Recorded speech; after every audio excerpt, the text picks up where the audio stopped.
नमस्कार मित्रों, मैं अर्जुन सैनी आज आपके लिए हिंदी व्याकरण का जो नया बिंदु लेकर आया हूँ उसका नाम है कारक। कारक बहुत ही महत्वपूर्ण बिंदु है और आप इसका अध्ययन ध्यानपूर्वक करें। बहुत ही आसान तरीके से समझने की कोशिश करें। देखो, सबसे पहले कारक को समझने के लिए हमें सबसे पहले कारक की परिभाषा पढ़नी होगी। कारक की परिभाषा देखते हैं। संज्ञा या सर्वनाम का वह रूप, ध्यान रखें, संज्ञा या सर्वनाम का वह रूप जिससे उसका संबंध क्रिया तथा दूसरे शब्दों के साथ पता चलता है वह कारक होता है। संज्ञा या सर्वनाम का जो रूप होता है उसका संबंध क्रिया के दूसरे शब्दों के साथ अगर पता चलता है तो उसे कारक कहते हैं। हिंदी में कारकों की संख्या 8 मानी जाती है। ध्यान दें कि हिंदी में कारकों की संख्या 8 ही होती है।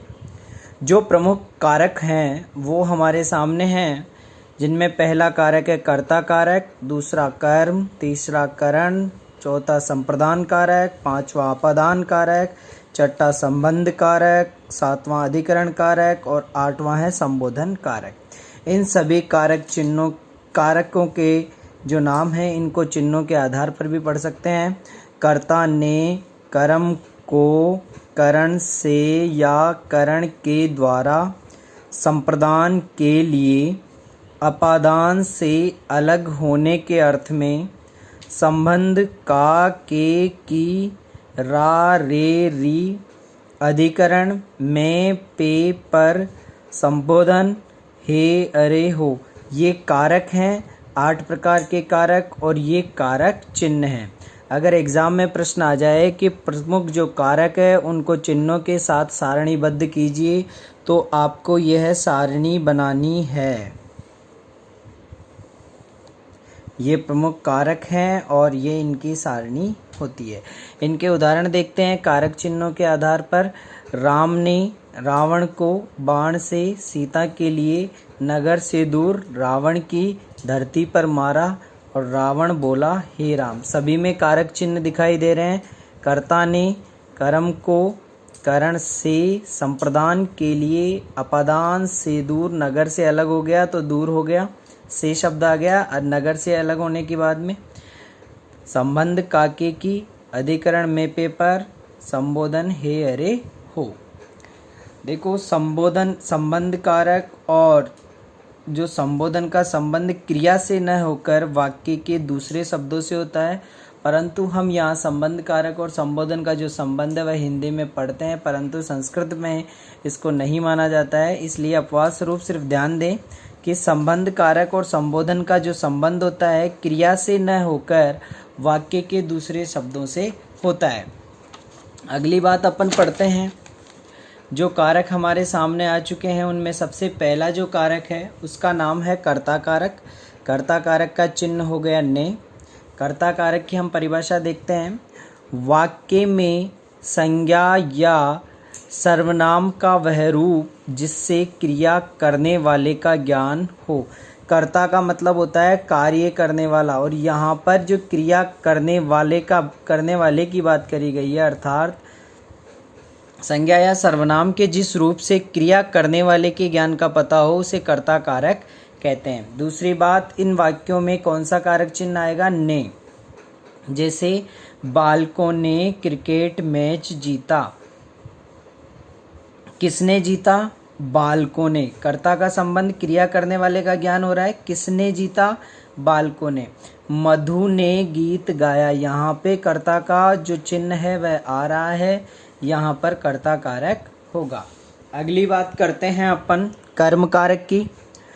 संज्ञा या सर्वनाम के जिस रूप पर क्रिया का प्रभाव पड़े। संज्ञा या सर्वनाम के जो रूप हैं उन पर किसका प्रभाव पड़े? क्रिया का प्रभाव पड़े। यहाँ पर हमें क्रिया करने वाले का ज्ञान हुआ, अर्थात कर्ता का ज्ञान हुआ, परंतु यहाँ पर प्रभाव किस पे पड़ रहा है? क्रिया पर पड़ रहा है, उसे कर्म कारक कहते हैं। जैसे राम गांव को जाता है। यहाँ पर क्रिया का संबंध संज्ञा व सर्वनाम के जो कार्य कर रहा है उस पर पड़ रहा है, अर्थात कहाँ जा रहा है? वो गांव को जा रहा है। यहाँ पर कर्म है, कहाँ जाता है? गांव को जाता है। मालिक ने नौकर को वेतन दिया। किसको दिया? नौकर को क्या दिया? वेतन दिया। तो यहाँ पर नौकर अपने आप में कर्म हो गया, यहाँ गांव जाने का कर्म हो गया, तो कर्म यहाँ पे कर्म कारक होगा। अगली बात करते हैं हम करण कारक की। करण का जो चिन्ह होता है वह होता है से या के द्वारा। कर्ता ने कर्म को करण से या करण के द्वारा। संज्ञा या सर्वनाम का वह रूप जिसकी सहायता से कार्य किया जाता है। संज्ञा या सर्वनाम का वह रूप जिसकी सहायता से कार्य किया जाता है वह करण कारक कहलाता है। देखें, बालक गेंद से खेलता है। देखो यहाँ पर माध्यम बना लिया गया है संज्ञा जिसकी सहायता ली जा रही है। सहायता जिसकी भी ली जाती है वहाँ पर करण कारक होगा। जैसे बालक गेंद से खेलता है। बालक किससे खेल रहा है? गेंद की सहायता ले रहा है। मैंने टेलीफोन के द्वारा सूचित किया। किसके द्वारा सूचित किया? टेलीफोन के द्वारा। यहाँ पर इसकी सहायता ली जाती है। तो हमारा कर्ता, कर्म और करण कारक समाप्त हो चुका है। अगली बात करते हैं हम संप्रदान कारक की। किसकी बात? संप्रदान कारक। संप्रदान कारक जिस संज्ञा या सर्वनाम के लिए क्रिया संपन्न की जाए। अगर किसी कार्य के लिए क्रिया संपन्न की जाती है तो वहाँ पर संप्रदान कारक होता है। संप्रदान कारक का चिन्ह क्या है? के लिए। जैसे बच्चे के लिए भोजन लाओ। किसके लिए लाओ? बच्चे के लिए। यहाँ पर बच्चे के लिए कार्य किया जाता है और संपन्न होने का बोध किया जाता है। जैसे गुरु के लिए दक्षिणा दो। किसके लिए? गुरु के लिए। गुरु को दक्षिणा देकर वह कार्य समाप्त हो जाएगा। होगा या नहीं होगा? इसी तरह बच्चे को भोजन खिलाओ, फिर उसका कार्य समाप्त। अगली बात करते हैं हम अपादान कारक की। अपादान का मतलब होता है अलग होने के अर्थ में। कोई वस्तु किसी दूसरी चीज से अलग होकर हट जाती है तो वहां पर अपादान कारक होता है। जैसे संज्ञा या सर्वनाम के जिस रूप से दूसरी वस्तु से अलग होने का ज्ञान हो। ध्यान रखें, अलग होने का जहाँ ज्ञान होता है वहाँ अपादान कारक होता है। जैसे बालक छत से गिर पड़ा। बालक छत से गिर पड़ा।